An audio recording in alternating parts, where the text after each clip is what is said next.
And we're kicking off day number 6 of the SLE. The opening tournament is drawing to its conclusion, and today we're going to be seeing the debut of the last team in Zero Gaming. I'm your host, FMA. Today I have with me the wonderful Brady. Brady, how are we feeling? Oh, feeling good. Good to be back. Midweek game, and excited to see what Zero Gaming can bring to the table. We actually haven't been able to see them yet so far this tournament, so I'd really like to see what they can bring to the table. Well, we've also not seen Arctic Hollow quite eke out a win yet, so they are going to be qualifying for Division 2 here. But what we have seen is actually a very convincing interview coming out from their coach at the start in the drawing. So I think that there's a lot of potential that this team could make some leaps and bounds and actually improve. So far, they've been placed into a pretty tough group alongside 100% and Gentle Monkey, and we will be seeing whether Zero Gaming does join the two to compete for that Division 1 slot. What do you think? Well, I mean, I don't really know what to think. I think that Zero Gaming, after hearing what's been said around about them, I think that they can go into this game confidently. But that being said, despite Arctic Hollow not actually picking up a win yet so far, I think this game is going to be extremely close.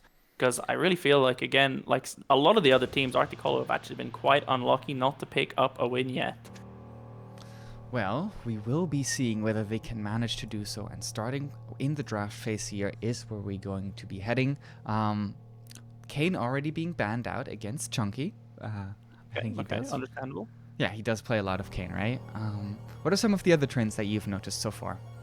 Well, I mean, it's important to note today was the patch drop day, if I'm not mistaken. So Kane actually nerfed. So I wonder if Arctic Hollow got an opportunity to look at that, but clearly they don't like it and they choose to get it out. But yeah.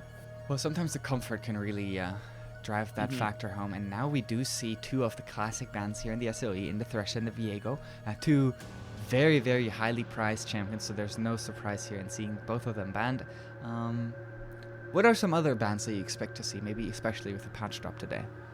I mean, we know Senna's been buffed at AD carry, so is Zaya. Couple of nerfs. I know Viego's been nerfed. I know Kane has also been nerfed off the top of my head, but I think we can still expect to see large priorities on champions like Xin, Diana, maybe Echo. We've seen Echo a few times now that he's been buffed as well.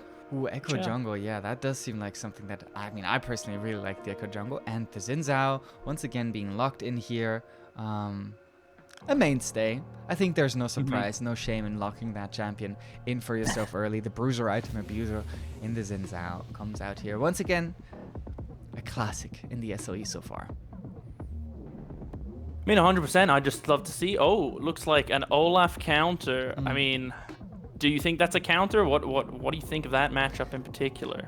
I think both of those junglers can go head to head, and typically, both of them look to try to snowball and win the game for themselves early. I think that the Olaf is a little bit more reliant on that, unless he does have an enchanter. I talk about that quite a lot.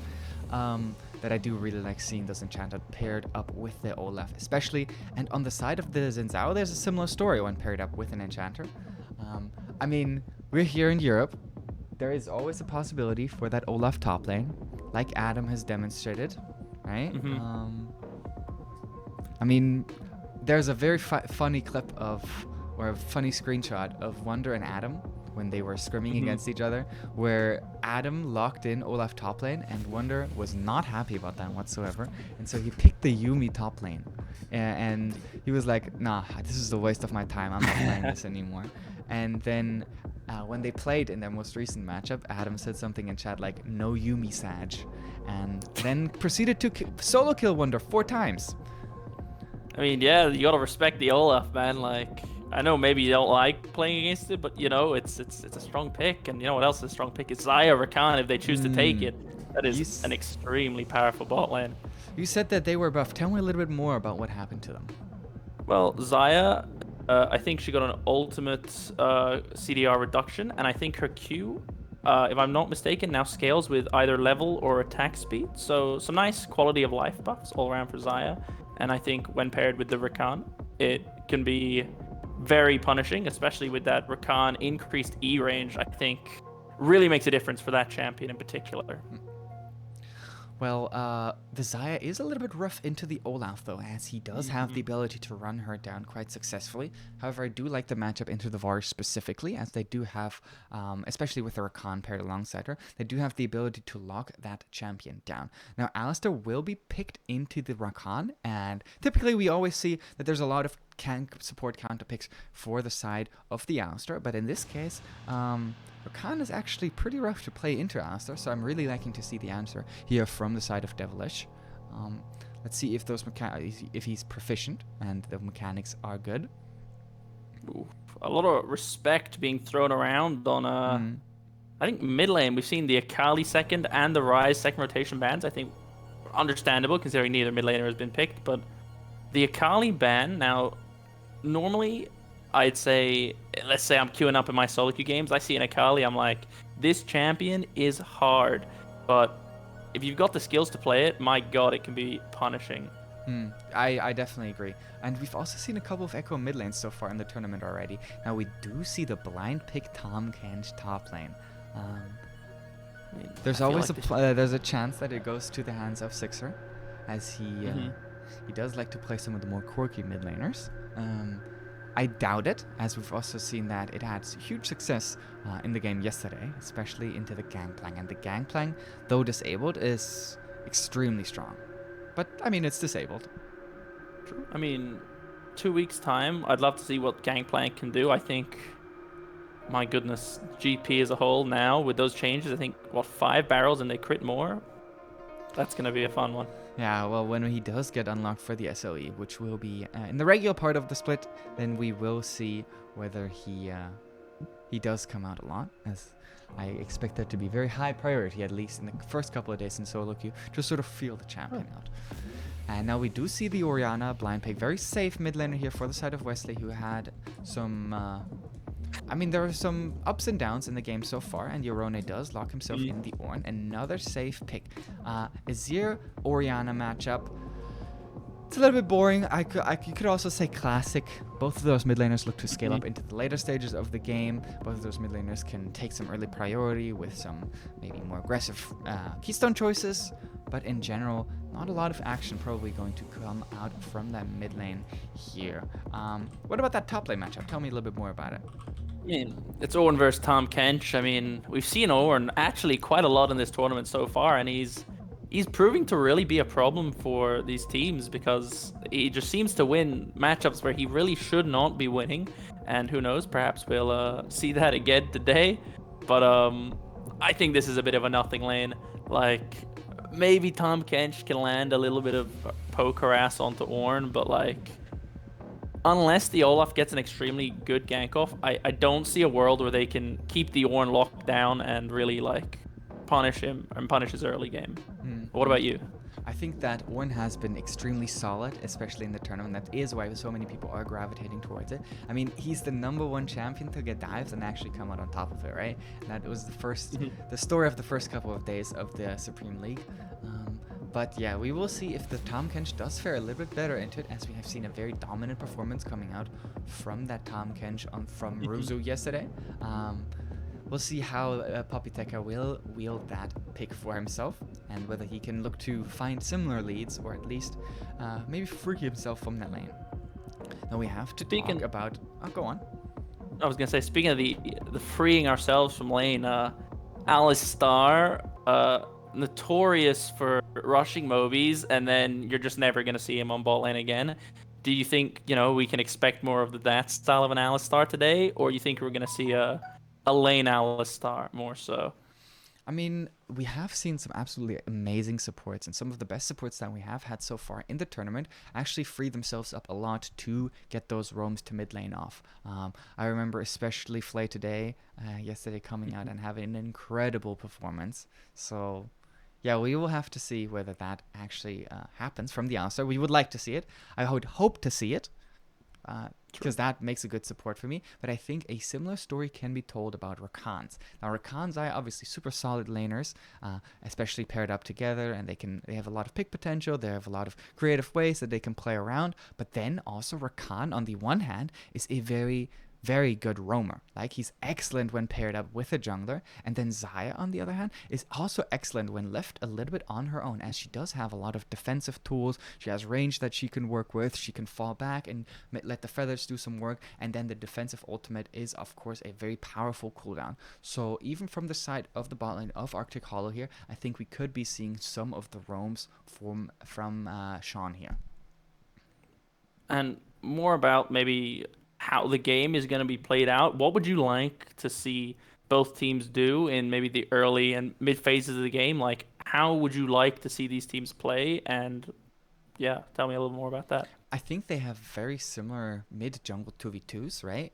We talked about the similarities between the Xin Zhao and the Olaf and how they both really like to brawl and both really like to snowball. Olaf being a little bit more reliant on that, especially now that he's not paired up with the Enchanter here. However, he does have a lot of engage coming out from that Alistar and also from the Azir. Azir typically used as more of a follow-up, but in certain scenarios can certainly be used to find some interesting flanks. Tahm Kench, being a tremendous follow-up as well, does allow the Olaf to not be so alone and lonely when he tries to dive in on a target and actually have some people to help him lock up targets in order to stick to them better, so he can be left more unattended to. And if that happens to be the case, then the Xayah feels a little bit more disturbed as she's not able to root the Olaf with the feather so easily if that Ragnarok is available. And then we can see maybe some further engage and further chase down potential coming out from the side of Zero Gaming, whereas Arctic Hollow, they have a very solid team fighting comp overall. Yeah, I talked a little bit about, okay, the Xayah maybe not so comfortable against the Olaf in some cases, but the wombo combo potential coming out from some of the old combinations here that are coming out from the side of Arctic Hollow is quite massive. We have the Rakan to set up, we have the Ornn to set up, we have the Xin Zhao to act as a ball carrier even if the Rakan doesn't find it, but typically there is just a lot of very good team fighting coming out from the side of Arctic Hollow. And then in terms of lane priority, we have to mention that there is basically pretty even across the lanes, maybe a slight favor towards Arctic Hollow in the mid lane, and then slight favors for Zero Gaming and Arctic Hollow for Zero Gaming in the top and bot lane. Now, one other thing, we know that Sixer, he has played a few games of Azir, but talk to me about Azir because the champion is he's not really a champion at the moment, right? Whereas you got your hard meta Xin Zhao, Orianna's always great. Zyra Khan has actually been seeing more pro play recently. Like, we've spoken a lot about comfort versus meta champions. What do you think here in terms of the Azir pick in particular? I don't think that the Azir is bad whatsoever. I think that it can work very, very well into some of the picks that have been selected for the side of Arctic Hollow. So it can work really well into the Orianna, who does allow the Azir to scale up more freely. So there's not a huge amount of pressure levied towards him. And then I believe that we have seen it coming out in an A, which Lamau an A, right? But at least Abedage, a European mid laner, has looked pretty good. So I think that Sure. we can look to see that being utilized pretty effectively. We've also been seeing it in Korea, as I believe BDD picks it up quite frequently. So he is someone that is certainly proficient on that. And if the Azir player is comfortable in a matchup, then there are tools that he can utilize that are so meta independent because of the freedom that slide and glide and Shuriman slide, glide, and divide. There we go. I got it together in the end. So the old combinations from these can be really impactful to set up a team for the team fighting here. On the other hand, Azir can also be utilized as more of a poke mage, right? And if we look at the poking coming out from the side of Zero Gaming, we can actually see that Varus and Azir can team up in sort of a more defensive a more defensive measure, where they have 3 people on the front lines that are able to contest wards in the river, that are able to stand in front of them and sort of provide a bulwark that can be pretty tough to get through. And so Azir and Vars can then look to maybe defend some of the objective with more long-range tools available in their kits. Well, you say that they have a lot of long-range poke potential. If it comes down to just a straight front-to-back team fight, then you've got to be favoring Arctic Hollow. Then you've got the Zyra Khan, the Orianna. That's a lot of DPS and burst damage. Now I know we've spoken a little about how Zero Gaming actually do have, like, I don't think the Azir DPS is poor, but I think in a comp like this, I think he is going to be maybe used more for zone control with the Varus to try and really take control and poke out the enemy before a massive team fight. Would you prefer to see the lethality or the attack speed variant coming out here from the Varus? Because we've seen a little bit of both. Well, for me today, I would really prefer to see the attack speed, maybe on-hit or crit style of Varus, because I feel like this is definitely a game where he can walk up and start to, maybe not free hit, but like definitely, because obviously lethality Varus is good, right? But a lot of the reason behind picking him is, hey, look, if I walk up, I'm going to get insta-killed anyway. But I feel like in a game like this, there's definitely be a lot of room actually for him to start DPSing down targets. So I would like to see the more DPS focused Varus build. I guess I slightly disagree with you, as I do believe that when the Varus does choose to go for the more attack speed variant, I see the Rakan being a tremendous threat. I see the Ornn being a big threat, and I see the Xin Zhao really making a stay hell.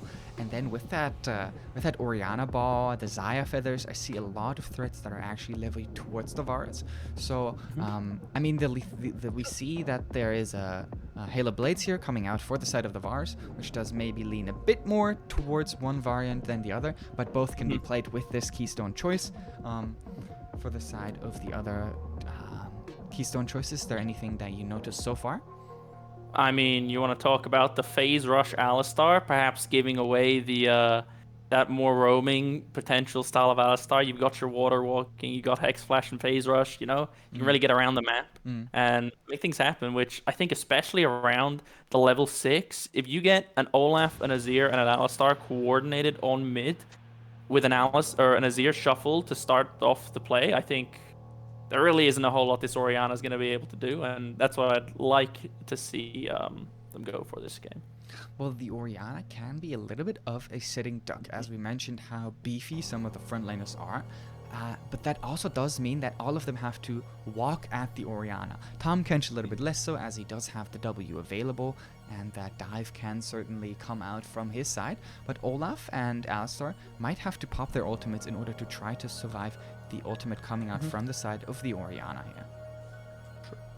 I completely agree, and I think a lot of these plays that can come out of this Alistar are really going to be orientated around either his flash cooldown timer or whether or not he can work a good angle with Hex Flash, which I really pray he's taken, but I'm not entirely sure.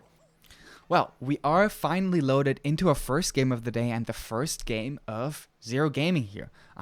Pretty interesting drafts that we've seen so far, as we see a little bit of a stack coming out from the red side here. Zero Gaming choosing to go for that bot side. I see pings towards the bush in the bot lane from Sean here coming out, so they might find that pick.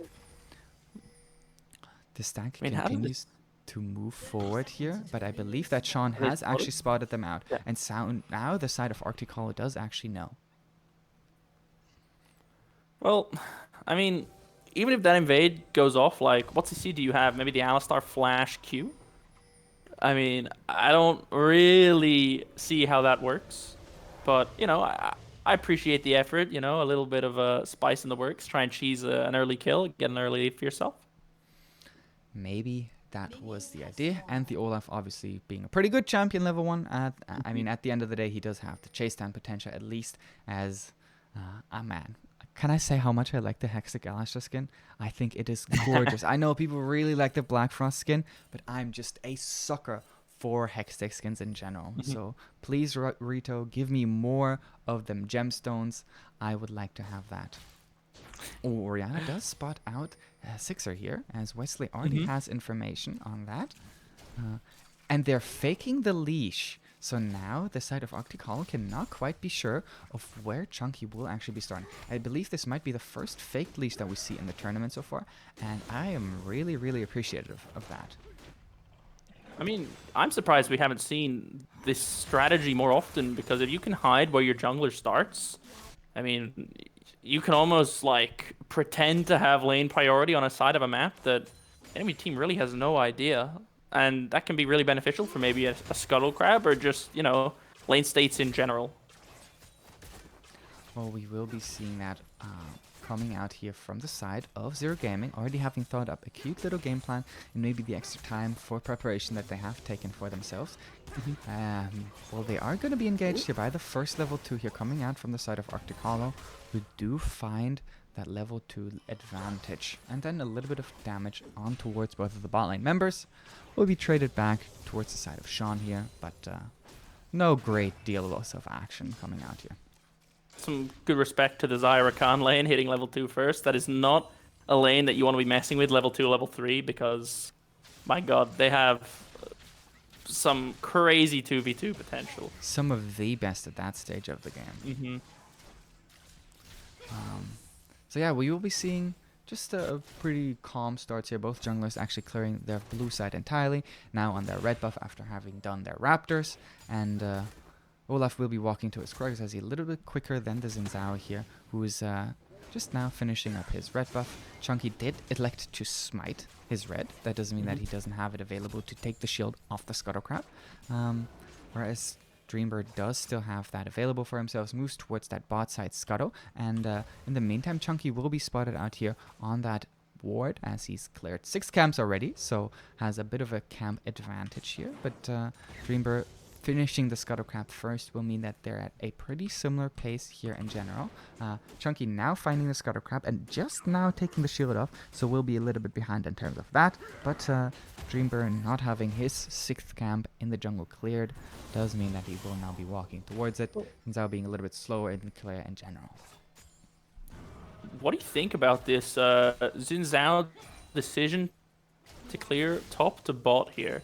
Because Well, maybe he just didn't want to fight the Olaf. A bit of an opportunity here towards Wesley, who's out of mana, but does use the command protect in order to try to evade that gank. And now Poppy will try to look for a little bit of an all-in here for the top side. Yorone dashing out using the Searing Charge, but here comes the Q from the Tom Kench. The Tongue Lash does end up stunning him, so a lot of damage traded here onto Yorone as Papiteka finds himself in both a favorable lane state in terms of wave as well as trade. He will now be shoving that in, so I was not correct about the wave state. Level 4 this time around being collected first by the bot lane for the side of Zero Gaming, as we will now have two shoving side lanes. Jesus, that was a bit of a tongue twister. Well, I mean, is this the first time Ornn finally gets punished for being Ornn? I mean, I think this is why we picked the Tom Kench for that 1v1 early to mid game dueling potential. But like, it's good to see Ornn not win a lane that he should be losing anyway, you know what I mean? Like, things are finally going to plan around the looks pretty dangerous for the side of Sean here, who just about gets out, as the mobility of that Rakan E is quite absurd when paired with the Xayah, of course. I think that we have seen a couple of Ornns that have been punished. I can at least remember 2. One, for example, against the Lilia coming out from Ruzu, which did look pretty rough. But yeah, I mean, Ornn does scale just super well into the late game, and maybe that's the advantage they're seeing here for themselves. They just want to scale up into the late game, get to that team fighting stage, try to 5v5 around objectives, and maybe bridge that gap a little bit coming out with a Xin Zhao here. Now, it's been quite a quiet... Oh, I missed the cannon. Come on, man. First 5 minutes, first 6 minutes have been pretty quiet. Now the mid laners are all top laners, solo lanes hitting 6. I would love to see when both teams, especially the Olaf, decides to go for this Drake, and how both teams respond to that, because while both teams have pretty well as far as comp scaling is concerned, especially for the junglers, you're playing Xin and you're playing Olaf, you still want to make things happen early, because you kind of just become a bit useless as the Both game of the goes junglers on. are now here in that river, but the first roam comes out here from Sean, and the command Shockwave does find the first kill, first blood, and first dragon of the game here from the side of Arctic Hollow, who finally managed to come out with a solid lead here. 6 minutes into the game, they will find their first dragon. You were talking about the early game that you wanted to see from both junglers. Then Zhao had been in the river just slightly before the Olaf had actually made his way towards that bot side, and so that positional advantage does go in their favor. Olaf and Zero Gaming also not respecting the bot priority of this Rakan. He gets up there first, then I mean, the 3v2 at that stage. The Alistar can't really punish. Maybe he can, but I don't see a world where they can kill the Xayah in return. But yeah, really got to respect this Xayah Rakan priority, and you can't just go pretty much face checking and taking a slow 2v2 and not expect the Rakan to get up there. Now we do see that the Noonquiver has already been completed for Xayah, and this actually gives her an immense amount of lane shove, as with the availability of the feathers, just being able to deal that extra damage to minions means that you have the priority to provide for your Rakan to actually pull those roams off. So nice little setup here from the side of Arctic Hollow, who do find themselves in a slight early advantage, gold obviously not being out of control yet, as there's an engage onto the bot side here from the side of Zero Gaming. Varus flashes forward, but Dreambird tries to at least get a retaliation kill back. Now he does hit level 6 under the turret here. Chance of Corruption goes wide as the Featherstorm will be used in order to try to evade that. Now the Devour comes out to save the Varus here, and now here is a wonderful TP coming out from the side of Papiteka, who will now try to lock down that Xayah as well. Does use the dive forward, but the pullback on the feathers will root him up. So yeah, nice TP here coming out from the side of Zero Gaming in order to try to find a lead for themselves. The Rakan biting a bit more off than he could actually chew there, going in, but you can't just blindly dive into an Alistar right outside of tower range and not expect him to either flash Q and knock you back into tower, which is exactly what I think happened. But yeah, bit of an overextender from the Rakan, but really well punished, and as you said, a great TP. Yeah, and I think it was also a very good engage from the side of Devilish, who finds the Rakan under the turret and forces a lot of cooldowns out of Sean already, and gets a turret hit or two onto him as he was looking to be aggressive and instead got punished. And then Varus hitting level 6 under the turret, almost completely tying that play up, but the Featherstorm was utilized nicely from the side of VIP to at least survive. That's a very early blue buff given over to this Orianna as well, by the way. I don't think we've seen any second blue buffs given over to mid laners. Maybe we have, but it's definitely a rarity. It's Papiteka once again liking the trade up towards the top side, as the tongue lash does not stun up the target, both because of the W and not having fully stacked up that passive yet. Now Dreambird and Chunky also both find themselves in that scenario. Flash out from the Ornn as Papiteka will dive forward, but into the nothingness, the Void will scream back at them. Wesley being already roamed up a little bit towards here, but the support advantage is certainly up towards that top side, as they try to actually find a cross map onto the Varus here, who does utilize the Chains of Corruption and finds the piercing arrow to deal a lot of damage onto Sean here. Pressure dissipates pretty much across the map as I say that. Papiteka finds the interrupt on the Searing Charge, and then the Devour will be utilized to try to bring him closer to Chunky. Now Yorone does not have ultimate anymore and is dead meat, as the kill will be given over to the Olaf, who finds himself his first kill of the game. I mean, again, well played to Papiteka. They knew the Ornn had no flash, he literally just used it. Oh, that's a great recall stop. How did that work? Excuse me? Why was the Rakan allowed to... Well... What? Oh. What? Like, what? Well, I think the Rakan had shield up, right? So his back isn't going to get interrupted. So it's just a bit of a sad one that... Oh my goodness, now Yepe might find himself in a lot of danger here as he's knocked back because of the nice position from the side of Devilish, and they do find that kill. So the interrupt coming out from Toriki is actually massive, as that does secure themselves the kill here on towards the Xayah, even forcing out the Featherstorm. They will certainly be happy about that one. That's gotta feel so bad for the Xayah there. You get your back cancelled, which to be honest I wasn't even expecting. Really well played from Torki, but yeah, and it leads to a kill. The intelligence in that recall stop I don't know if he meant it or not, but really, really well played. Well, what we do see is that the lethality variant will most likely be coming out here from Mhm. the side of Toriki.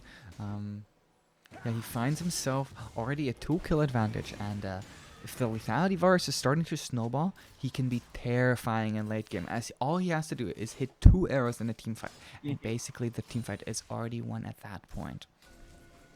Opting for the Muramana rush as opposed I to think that your is mythic. pretty common, as Yeah, we do now did you see see that that? Dream, both supports and junglers find themselves here, but Puppy Taker once again with a great roam, as Orin now TP's a little bit late. Sean with a nice combination, and here is the ult coming out from everyone. 2 kills for the side My lord. of Arctic Caller already, as now the Zinzao is also down. They do fight back, and it's just a complete bloodbath. Vars with 2 kills find himself a triple kill here. Puppy Taker diving forward. It will miss, and maybe a quadra. No, the Tongue Lash does secure it in the end. As, yeah, it is a 4 for 3, and an absolutely chaotic team fight. I'm extremely surprised that Poppy Tekka managed to get in and be, I don't want to say more useful than, but like Red Side, I don't believe has the team fighting prowess the same way Blue Side does. But I guess, you know, perhaps I don't know if he just completed it now, but the Azir completing his first item, Olaf had his first item. Perhaps that's the difference maker. Not fighting when your item spikes are there for Blue Side here, and he punishes them. Well, we did see an absolutely massive Rakan ult into the shockwave coming out from the side of Arctical, which does make the team fight pretty close. However, they did lose it in the end, so they will be giving over their first dragon. Sean, now being under a lot of scrutiny, has to utilize the flash in order to try to escape from that situation. Flash forced out nicely here. Can be pretty impactful on that Rakan, but some other mobility tools in his kit will maybe diminish that a little bit. I mean, yeah, let's talk about this gold lead now though. It's about, you know, 1K. It's slowly growing. And Ooh, oh, Devilish as likes I the say engage that. as he knocks the support away and then lands the Pulverize onto the Xayah. Nice little combination there. I don't know if that was intended, but it certainly looked very, very clean. An Piercing unfortunate arrow to change of try to crop. clear out the wave means that it's not available for the fight right now. Now, he knocked back once again into the turret is Sean here, who's out of mana. Flash forward from Devilish means that they do collect that kill, as the flash was not quite available. But JP still has their flash, and they do find that kill onto the Varus here. So in the end, a favorable trade here for the side of Arcticolo, who initially aided the ball in 2v2 skirmish and come out the victor. I mean, we've seen that Alistar Rakan interaction before, knocks him Ooh, under the Wesley tower. might find a Sixer here, as I say that he does not use the Shockwave, as he respects the flash of Sixer. I think he should have just thrown it out, I'm gonna be honest. But yeah, I don't know, a 600 gold shutdown for the blue side bot lane here. Let's see if the Xayah can use this to greater accelerate her scaling, which, you know, I think a 3-item Xayah can be terrifying in a team fight, especially when you have the CC set up from pretty much the whole rest of your team to get your feathers down, to be honest.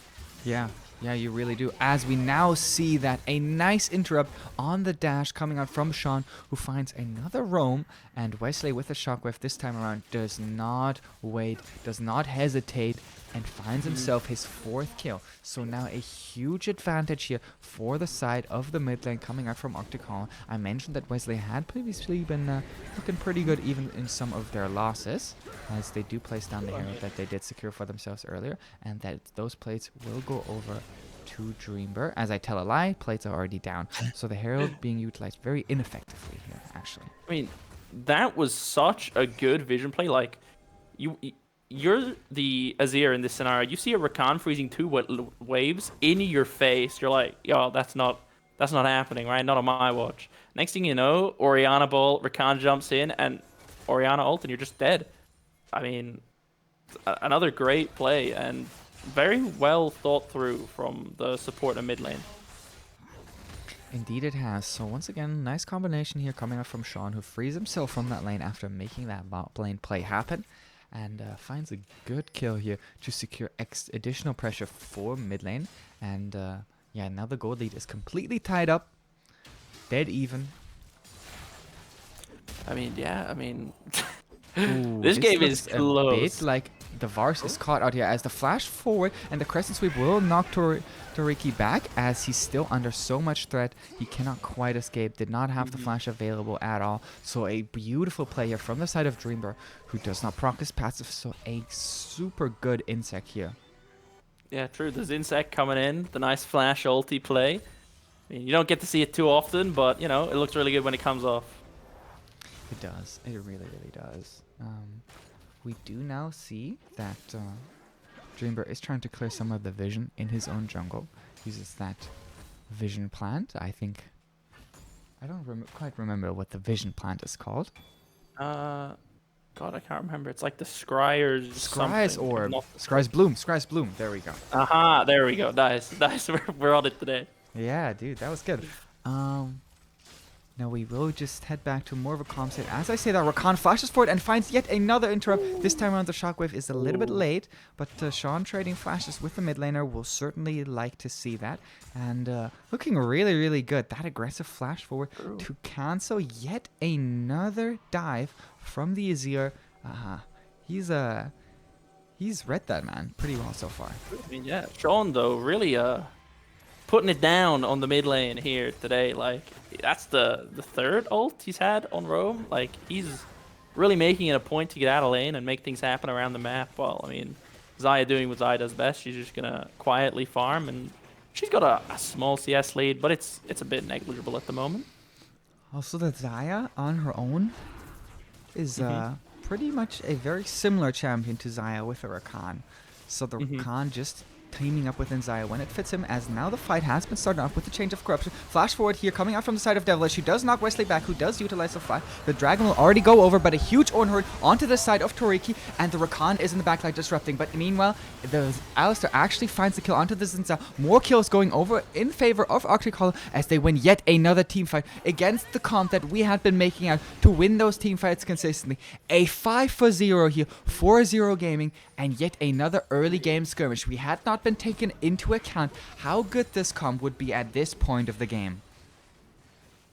Devilish finding such a great Hex Flash angle onto the Orianna, and I think the Rakan initially, if I'm not mistaken, but knocks her in, pretty much takes her out of that fight. And then, I mean, after that, like, the Olaf DPS, like, the Tahm Kench follow-up, it's really hard here for Arctic Hollow to come out on top of these team fights, where, as you said, we kind of expected them in a front to back to perhaps come out on top, but well, this they did really not gotta look start- like a classic yeah. front-to-back team fight, in my opinion, right? We did see great that flank. coming out from the Yeah. side of Devilish, and even though we saw a great Ornhorn onto the AD carry for Zero Gaming, and we saw a great Rakan engage onto him, he did manage to live at basically full HP at the end of it all. So if that Orianna may be positioned slightly different and can find the Shockwave when teamed up with those two big CC threats from her team, maybe the team fight does tell a little bit of a different story. But so far, we see another play that is set up around the vision control. This time going in the favor of Zero Gaming. So we will have to observe how that vision setup does continue. At the moment, the only objective available is the Baron that has very recently spawned, and that does mean that the 3 wards in the river or around the river for the side of Zero Gaming do certainly look like an impressive vision setup. They do find that mid-lane turret here for the side of Arctic Hollow as they try to catch up a little bit in terms of gold. First brick obviously going over to the side of Zero Gaming. Now, look, I don't think this game has been as explosive and as like, hey, we're just gonna fight as all the other games, or a lot of the other games have been so far. But I think there's a really good emphasis on, hey, we both have scaling team comps. We both just want to farm up, and we'll see you guys at Drake's, and we'll fight over objectives then. And I really like to see the control from both teams, not to just run it down mid and just throw everything they can at these situations. Popiteka now looking for a bit of an engage onto Yorone, who does see the Olaf approaching, so does flash out in order to try to survive. I mean, yeah, it was a necessary flash, I feel like. Maybe Tom could have got the ulti off sooner, but I think well played from both sides. Now both mid laners have actually managed to find their way down towards the bot lane in order to try to side lane, both of them having the TP available. And a bit of a TP advantage for the side of Arctic Hollow here, as Papiteka did use that TP in the last team fight that we saw. I mean, yeah, I mean, both teams have just gone. Bot lane goes mid. Maybe the supports can look to roam and get vision down around the mid lane, but I mean, both teams just happy to scale it up.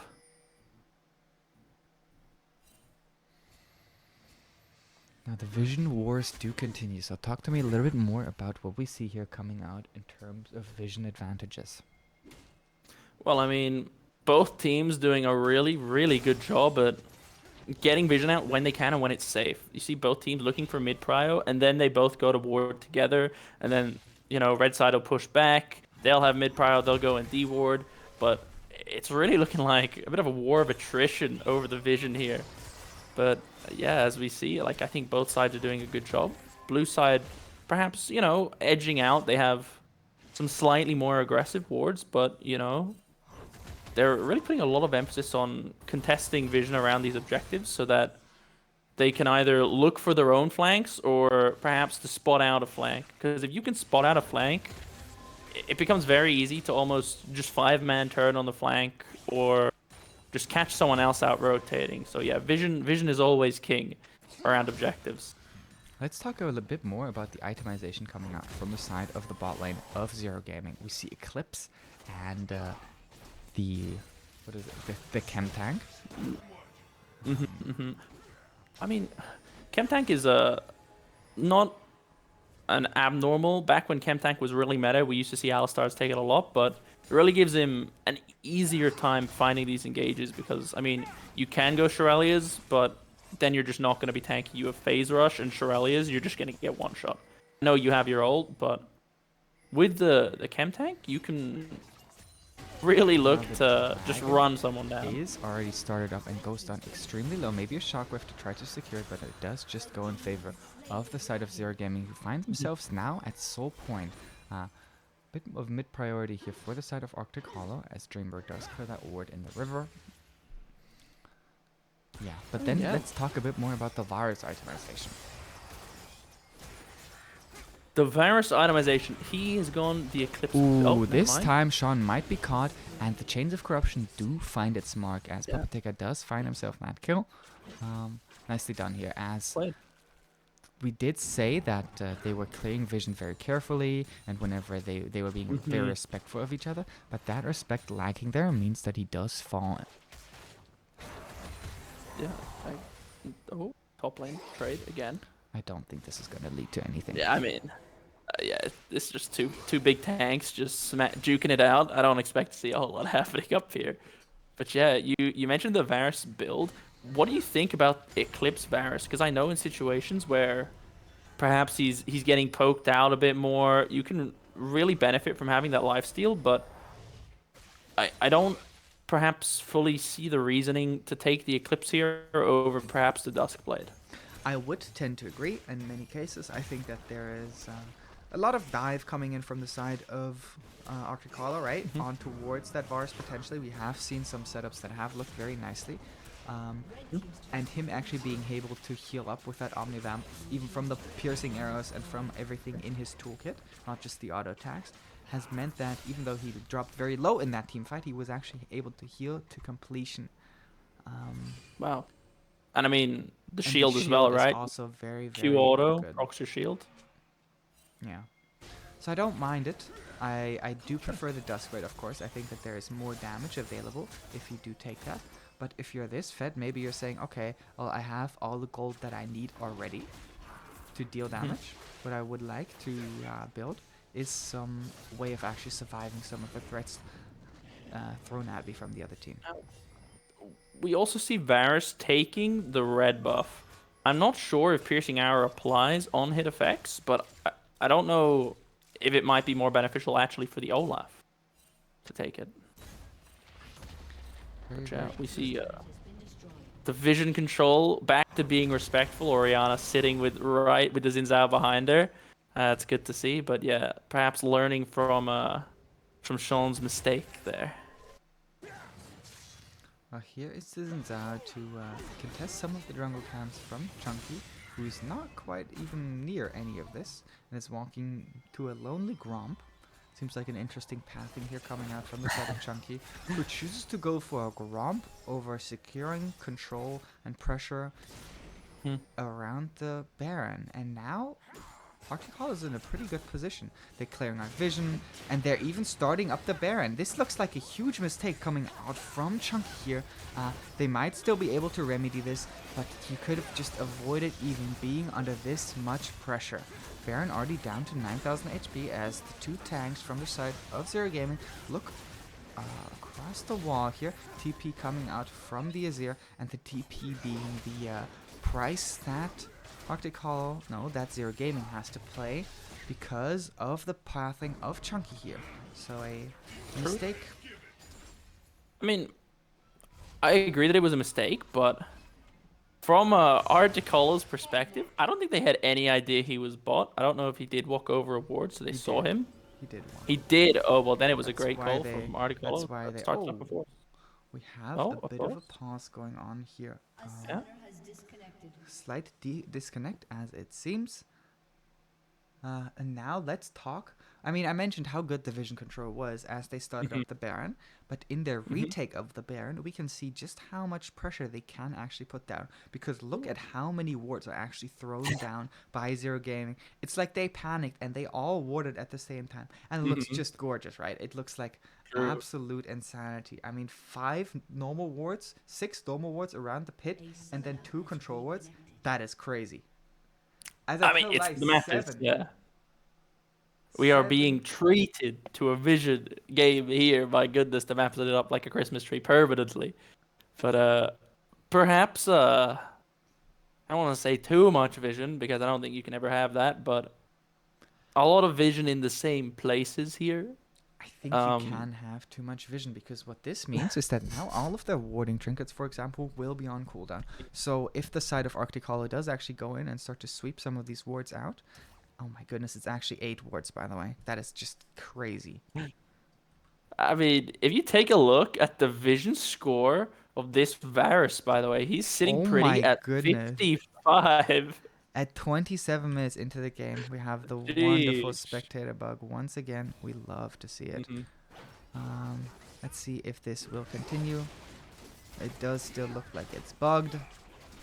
Man, I love in-game pauses. Don't you? Oh yeah, they're great for us. You know, I love just messing around with the timeline. It's my favorite thing to be doing. Oh, and it looks so professional on stream as well. I cannot tell you how good Yeah. it looks for everyone watching. But yeah. But so yeah, thank we do now see that the vision will start to be contested from the side of Arctic Hollow once again. Some of the wards starting to time out as well. Sure.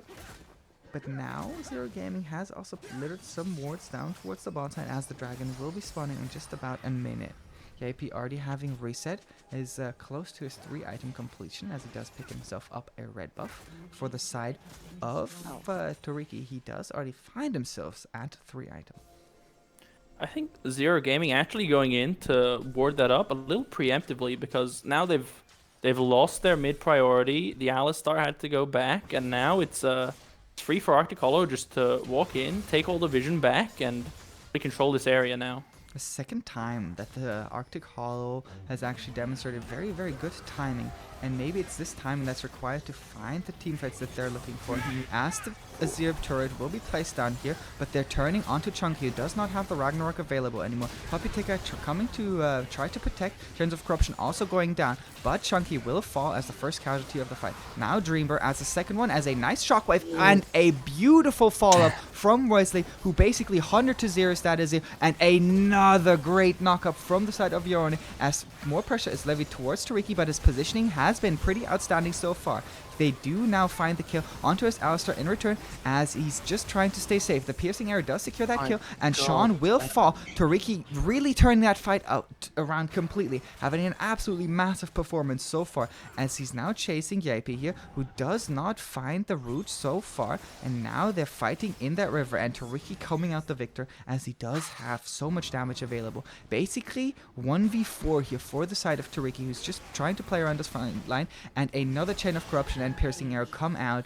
My Once goodness. again, that 80 carry is looking massive.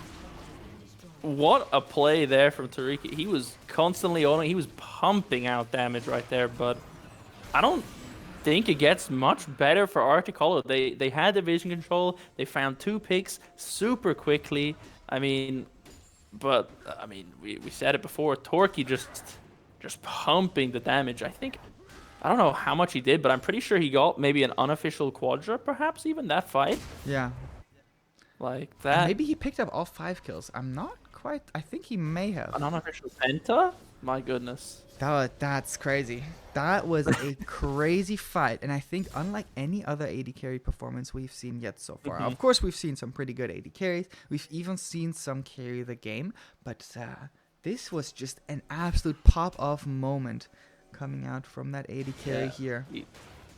He took that fight straight, like, into his own hands, and I mean, maybe it's the Eclipse build, maybe it's the player, but yeah, I mean, it's really working for him. Well, maybe they can look to secure themselves more advantages with that AD carry, who has really made the difference time and again so far. You said that it couldn't be much better. Well, they do now have the Infernal Soul against them. So, Infernal True. Soul on a Lethality Varus. Name a more iconic duo.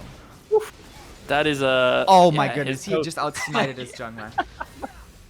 He's doing it all. He's doing it all. Chains of Corruption land again as Devilish engages for him. Now they do find the Orion as the first casualty of the fight, and it's looking very, very dire here for the side of Arctical. A second kill going in favor of the side of Zero Gaming, and they just fall like dominoes. A very, very beautiful pullback on the feathers here from the side of VIP, who at least tries to remedy the fight somehow, as he's the only man left standing here for his team.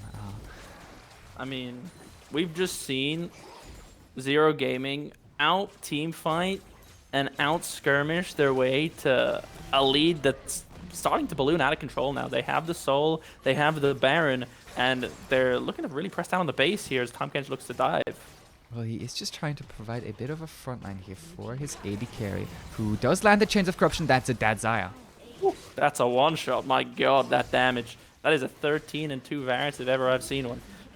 Just the damage even coming out from the chains. Like, I've never seen an Yeah. AD Varus deal this much damage with Chains of Corruption. They are now going to Guy's be not playing recalling around. a ward, but they do have that Baron Empowered recall, as they do find themselves their first inhib at 32 minutes into the game here. I mean, Arctic Hollow do have the Ornn.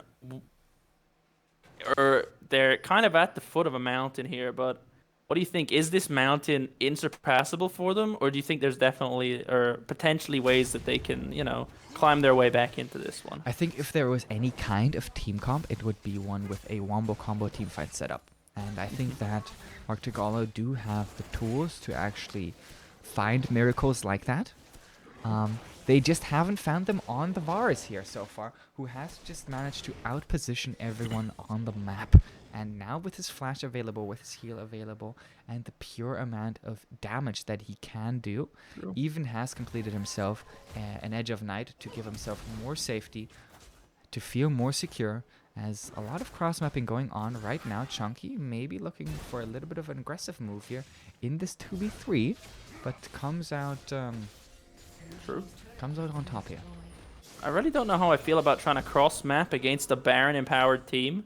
I think that's a slight oversight here, but at this point you're looking for any sort of income. You're looking for any kind of potential fight.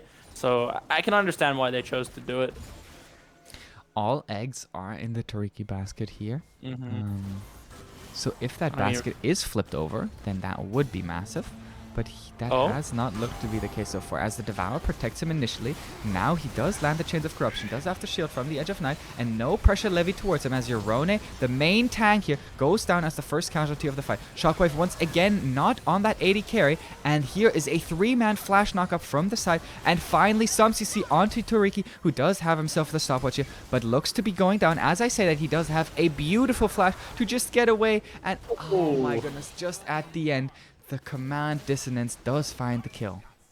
The egg basket has been flipped. That is a full 1k gold going down onto the Orianna here, and that is honestly she is one of the people you do not want getting a full K bounty, because a lot of this teamfight wombo rests on her shoulders. It does, and finally a team fight that does actually go in their favor. The Shockwave only landing onto one target as another stopwatch was forced out there, and Toriki now not having the flash anymore, not having the stopwatch anymore, and that will make himself look a lot more vulnerable.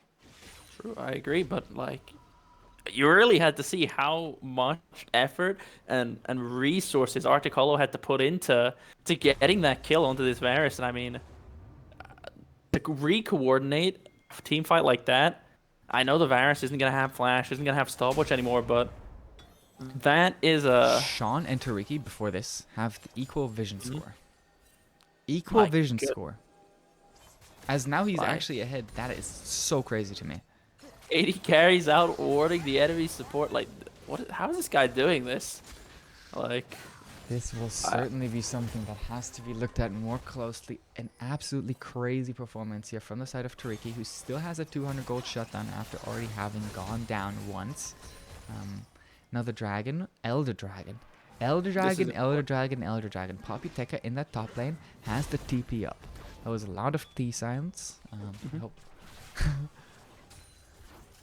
As it actually gets started up here, we do see that the Vision War is still waging on and raging, as we do see. Now the Rakan chooses to back off from the objective for just a moment, as they're trying to secure mid priority before looking back towards that Elder Dragon. If we take a look, they do start it up here. They are doing it on a ward. It's going down to 7k, 6k, TP coming out, 3k, 2k, it's dead. The dragon is already dead, and now Elder Dragon for a Varus. Run, Arctic Hollow. Arctic Hollow, run. As the first casualty of the fight will be Dreambearer, and Yorone will go down as he did TP into that pit. Nice shockwave here from the side of Wesley to buy himself some space and time. But now a 3v5 up against an Elder Dragon. Baron being up in 20 seconds. This will certainly go down for Zero Gaming as well. I don't know what Arctic Hollow were thinking. I mean, yeah, you've got to potentially look for the mid prior, but you know, and you have a ward on that Elder Drake, you cannot walk mid because... Zero Gaming is not messing around. They don't care for Elder Dragons. They just care about Varus arrows. And that means that the Elder Dragon will look to be their objective, to try to push in the base. Another Chains of Corruption connecting onto Zaya here, who does utilize all of her defensive cooldowns to actually escape from that. Does do so successfully in the end, as the shockwave goes wide to Ricky, not being caught by that. And here's another minion wave to be pushed in, but that does mean that they will finally use their advantage that they have secured for themselves to actually go for that Baron. I mean, Tariki just with an absolutely insane amount of damage. If you're squishy and you get hit by his ult, I mean, we just saw it. Like that. We Zaya saw was him forced to basically ult, two he combo the flat killed. Orin as well. Yeah, like this guy has damage and he can do it from a screen away. Like I don't see how, if this guy's hitting his Qs, I don't see how blue side can contest anything. Well, he does also have his flashback up available now, so more things going in favor of him here. As they're now looking for the final push. Orianna being turbo caught here, uses the Zhonya's Hourglass to at least survive for just a moment, but it will just get bursted down as she comes out of it. Ornhorn landing on 3 people does certainly look nice, but ultimately inconsequential, as they're bursting down this turret as well. Nothing is standing in between Toriki and his win here. He's looking to put a statement down in his debut game so far, looking absolutely tremendous.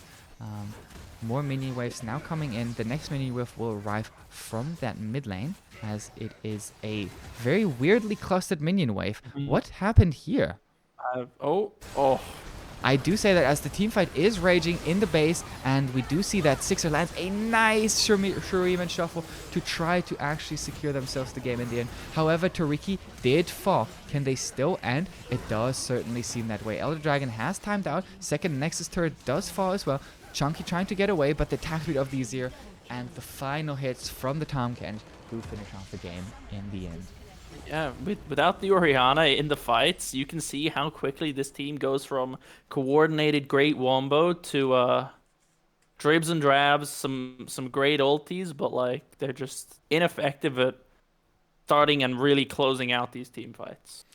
Well, that has looked absolutely amazing here for a first game coming out from Zero Gaming. Their AD carry bringing in the star power, we have to say so far.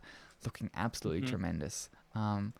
Later on, we will be seeing them play once again, as Zero Gaming will also be having their second match today, I think at 10 p.m., 10:30 Central European Standard Time.